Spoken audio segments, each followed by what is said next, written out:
New episode in my life. I mean, I wanted to do the episodes kind of chronologically, to describe how I went from being born in former Yugoslavia, growing up there, and going through the war, and moving to Canada, and then moving to Korea, and moving back to Canada, and all the episodes in the between. But somehow different stories come to me at different times, and as they come to me, I put them up, and then later on we'll try to figure out how to put them together in some kind of coherent entity. But for now, I'm just randomly releasing them.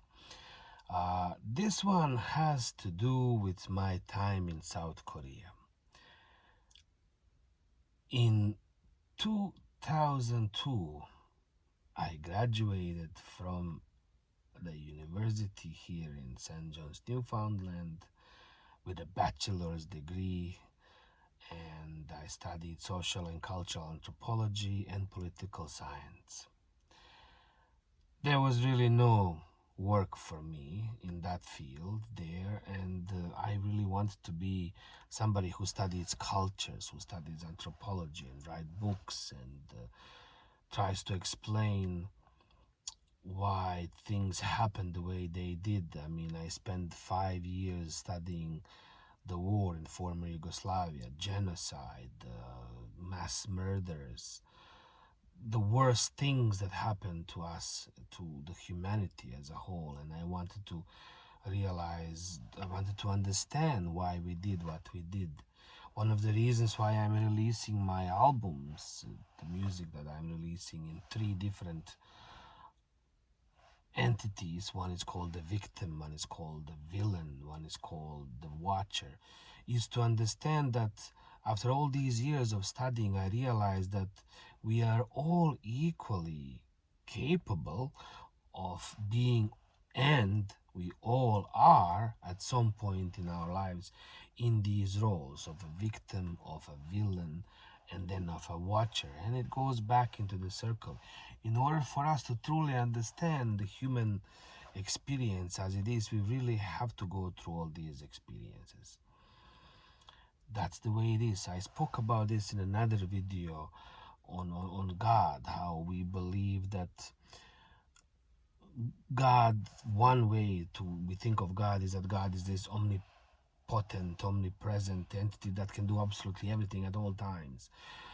The second view of God is that, God is only concerned with big things. He doesn't really care about small things, whether you brush your teeth or not. He only cares about big things. But there's also an idea that really God can't do anything, that he is impotent, that he can only, or she or they can only experience the world through us. So we are all part of that entity. So through our own experiences, he can do things on earth. So in songs, like what if God was one of us? Maybe we are doing that work for God in one way or another. So by that token, this is where the idea of the victim and the villain and the watcher comes. It's a very, very difficult concept, because in many ways we can all understand why the poor victim was the victim, or we feel for the victim, but we don't understand why the victim was chosen. If you look at, for example, I work with very difficult elements of our society, and in my work I sometimes meet people who have suffered, and I have been in that situation as well, abuse at home.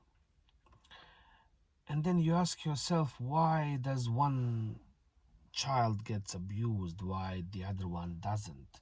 So what makes somebody more prone to be a victim than the other? Why do some people become the villain and why others don't? And why do some people just watch and do nothing about it? These are so very difficult questions, but they all have simple answers if we are willing to look deep into ourselves and understand that we are all these three entities, the X, Y, and Z at any given point. And people that say, oh, could never do something like that, I would never do something like that, I know that they are basically lying because they've never been in that situation. And again, people have been in horrible situations and they didn't do horrible things. That doesn't mean that in the next situation they won't. There's no really telltale signs. It's really difficult to predict that behavior. We are going towards it now with the artificial intelligence and everything. We want to be able to predict that behavior, because if we can predict that behavior, we can stop terrorism, we can stop shootings and whatnot. That's going to be like preemptive criminology. We talked and we saw that in movies, in Hollywood movies, in a movie called Minority Report, for example. I'm not sure about the name, but that's one of them with Tom Cruise. I mean, Tom Cruise, if you just watch all the movies he's done, you can see everything that's going on around the world and what the future is going to be like. What the proposed future is supposed to be like, because the future does not exist. We are writing it. This is why we're communicating. We are exchanging these ideas in order for us to understand what needs to happen and what doesn't have to happen, how we can prevent certain things from happening. So I decided to move to South Korea to study Buddhism. It was also World Cup time in South Korea, and I really wanted to see World Cup. I mean, I realized that I really could not do much here in St. John's, Newfoundland. 2001 was September 11, infamous event in which I was, before September 11, I consider myself a cultural terrorist. And my weapon of choice was the guitar. I would say that every time I play music, it's an act of terrorism, musical terrorism. Because I did not sing well, I did not play well, but yet I was trying so hard to implement these ideas of microtonal music, of Middle Eastern music, into the society that was only exposed to Irish and English music. And so bringing something new to them was very difficult and almost like an attack on their senses in many ways. And then September 11 happened and I became completely ostracized. At my university, professors would give me zeros on my assignments. In one of the assignments on culture and play, I wrote that there's no true self, that we are always portraying somebody else, that even in front of a mirror, we are posing as somebody else. It's really difficult to find out who you are. So the title of the paper was Role Playing in Everyday Life, how we are a father, a mother, a cook, a musician, and all these different roles, but yet we are all the same person in all these roles, or we're not. I got a zero on that assignment, even though I wrote a beautiful paper with the bibliography. The second assignment was on the rate of church attendance and how that was affected by the, at that time, recent discoveries of sexual abuse within the church. And I wrote a paper in which how I said that all this was basically pretty much programmed and planned into the church, because these people who were put in power, we told the kids that in order for them to save themselves, to reach the salvation, to reach God, they would have to go through these people. So these people became power figures that had to be obeyed, and that was part of the problem. I got another zero. I was basically completely shunned. Every idea, everything that I wanted to say was completely shunned, and I realized there was no way I could stay in this society and live peacefully and normally. So I decided to leave and go to South Korea, where I became no one, because there nobody cared about Bosnia, nobody cared really about Newfoundland or about anything. They just wanted somebody to teach them English, somebody who was fun. And they felt very comfortable with me because I also learned English. So they said, well, if this guy could learn English, then anyone can. They felt comfortable. They really had no, they were not shy to express and ask random questions to me rather than speaking to a native speaker. So I became very popular, and in the end, I ended up getting a job as a professor. I worked as a professor of marketing for almost 10 years at this beautiful university in South Korea. While working for the university, I had a lot of free time. I had like 15 hours a week and maybe 5 months off every year. So I ended up doing what they used to call business English or cultural consultancy. I worked for Hyundai company for about 10 years, and I worked with Samsung company for about 10 years. And I had access to the highest levels in this company. I had this security card that would pretty much take me to any headquarter of Samsung division and Hyundai division. Well, not so much Hyundai. Hyundai was more side work, but the Samsung, I was deeply embedded into that system. And it was funny because I would be able to sometimes drive into the company with the highest level of security. I was the only person out of, let's say, 30,000 employees who could actually drive in. Not even people who were there for like 20 years, who had like really high status. And Korean company is all about status, and the society is. So they would always look at me as if I were some kind of like rare albino or elephant or something like that. Even ended up going to the court, to the federal court, because at some point some of my clients were such high levels that I was privy to information that I was not supposed to be privy to. However, there was nothing I could do with that information. I was a young and foolish man who just wanted to raise his family and make money. So in that court, we had to fight the Korean government, and in the end, nothing really happened because it goes to show that the economy is always bigger than the politics and the government.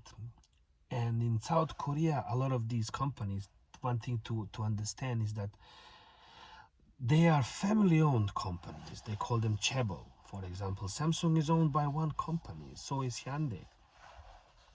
So we think of them as big international companies that employ millions of people worldwide, yet they are actually family-owned companies. It's a private business. Just like my university in South Korea was a private Christian university. When I went to an interview there and they, realized I was half Muslim, half Christian, they asked me whether I had a problem working at a Christian university, and I just sang Amazing Grace during the interview, and they realized, okay, cool. So I attended church every Sunday while I was in the university in order to appease the gods. It was such an amazing experience, and the reason why I am telling this now and these stories is to illustrate the points of the victim and the villain and the watcher that I was talking about earlier. How important it is to understand these things, and how I went from one conflict to a completely different conflict that helped me understand everything that really is at work here. So in South Korea, I understood more about the war in former Yugoslavia than I did while I was here in Canada. Even though everything was available to me, I had full access to all the information, the books, the people. It wasn't the same. So one episode that I just wanted to share, at one point, one of my first assignments was working for this company that used to do research on household appliances and how they affect our moods, and through frequency they emit and the radiation or the circuits. So they used to measure the humming of the refrigerator and how that affects the mood of the people, of the dwellers, whether you're fridge is making you angry or depressed, or how can it make you angry or depressed? Can they change the humming to a certain different frequency to affect you differently? How does your microwave affect you? And how does microwave and the fridge together affect you? It was an interesting company. I had no idea. They tried to explain to me what they were doing, but because their English level was really low and I was just teaching them basic survival English, they were able to like let me in, and I had full access to everything that was going on around me. But because everything was in Korean, I just had no idea what the hell was going on around me. Finally, after my contract was completed with them, we had a meeting with the CEO of the company, and they invited us to a big supper. And I felt very friendly, with my colleagues, co-workers, my students. Over the months, I think a year or so we were together, we became friends, even though in Korea it's very different than it is here. Co-workers are first and then friends. There's another joke. I don't want to go too far about it because I want to keep it under 20 minutes. It's about Japan. We were at this dinner and I got drunk, of course, and I was joking with the CEO. And at some point, I took his tie clip. I was wearing a suit, of course, we all were.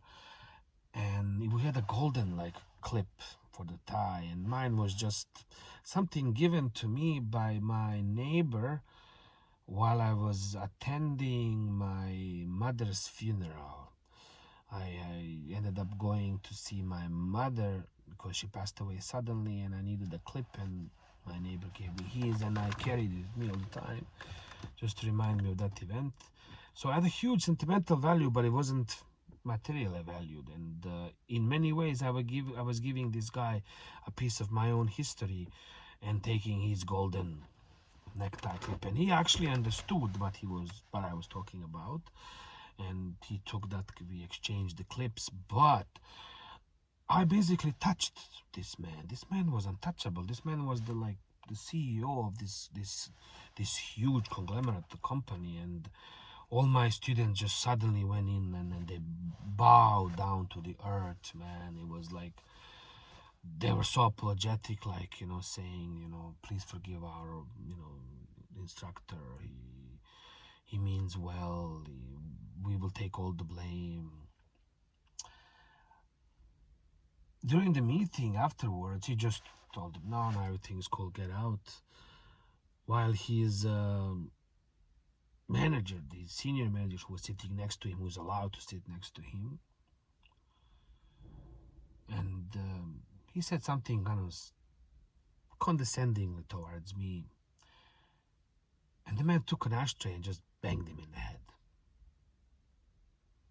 There was no words to explain that hierarchy right then and there, how somebody with such economical authority can exert such power over someone. Brings me back to this story of one of my executives who was driven around through Seoul, and when he gets into his car, there's he's sort of believed in British tradition of having his tea at 5 o'clock and biscuits. So he would have a saucer with a tea, with a big open saucer. No, it wasn't like a cup, but like a big one in the back, and he would be sipping on his tea and having some cookies, biscuits while driving home. His driver had to make sure that not a drop of the tea would fall out of the cup. If that were to happen, not only that he would lose his job, but his entire lineage would never be able to find work in any field. The power of the villain is completely underestimated. And this is the title of my next album that I am releasing, The Untouchables. They really want to be touched. That's definitely there, but they don't know how to let themselves be touched. It goes back to explaining why the Germans did what they did. They were just following orders. It's a very, very difficult concept. I will continue speaking about these and other issues through these episodes. This one is called Chaebol, which in Korean language means family business or family conglomerate. Have a great evening, day, whatever you're doing, wherever you are. Cheers.